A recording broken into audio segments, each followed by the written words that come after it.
Father's American. زه نیمه برازیلی نیمه کې امریکایي یم. ما ډیر وخت په برازیل کې تیر کړی. خو کله چې پیغلوټې شوم امریکا ته راغلو. کورنۍ مې ډیره دینداره نه ده. اصل کې پلار مې دومره دین پلوی نه دی. Her family is Catholic, but we would go sometimes to Catholic church, sometimes to... مور مې کاتولیکه عیسوي ده. موږ به کله کاتولیکي کلیسا ته تللو، کله به کامن کلیسا ته تللو. موږ په لومړیو کې فکر کاوو چې ګواکې زه به د هیڅ دین پیرو نه اوسم، ځکه انګېرله مې چې دینونه خلک ویشي، یو ځای کېدو ته یې نه پرېږدي. I think that I became really interested in Islam, and so after that it was... کله چې زه مراکش ته لاړم یو څه مې دین ته ذهن ور واوښت. د اسلام فکر کې شوم. څو کاله وړاندې زه اسپانیا کې یو پروګرام ته بلل شوی وم او هلته مې شیخ حمزه یوسف او بل مسلمان عالم ولیدل.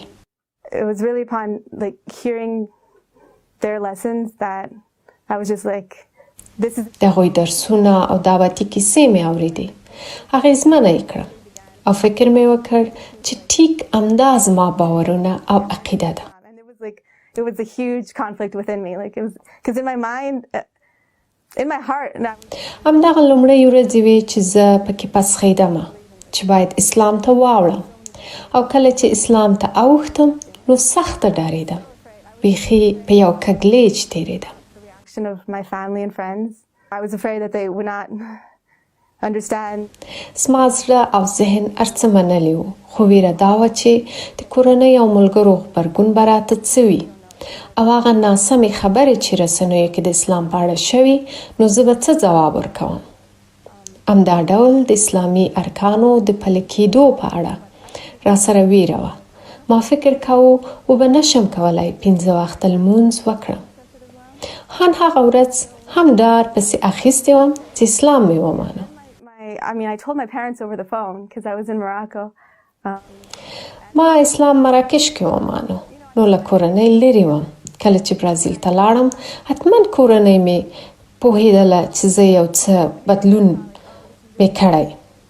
خو مور مې یوه ډېره ښایسته خبره راته وکړه. Mom said something really beautiful. Like when I was talking to her, she said, well, if Islam makes you feel closer to God. که اسلام تا خدای ته نږدې کوي نو زه خوشحاله یم چې داسې کېږي. بیا هم ستونزمنه وه چې نورو ته مې د خپل دې ژوند کیسه کوله.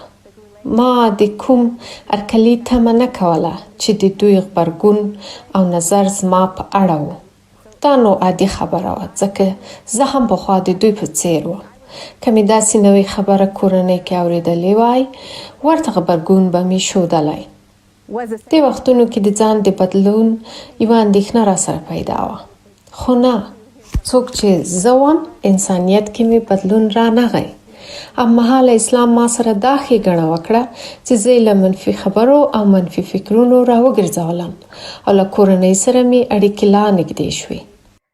has helped me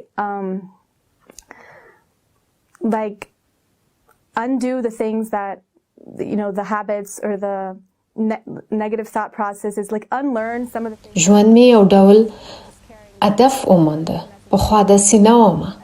که ته غواړې د خلکو په منځ کې یو غوره انسان واوسې نو اسلام دا ښېګڼه در سره کوي. If you try to be the best person you can be with everyone around you, because really Islam should make your relationship... ښایي د ځینو خلکو پوهولو کې به ستونزې وګالې، کړاو به وي.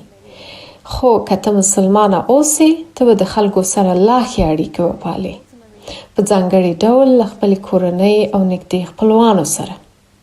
د کوم بدلون ویره چې ما درلوده هغسې نه و. هر څه په ډېر ښه شان ستا زړه کې طبیعي ډول بدلیږي، ښه لور ته.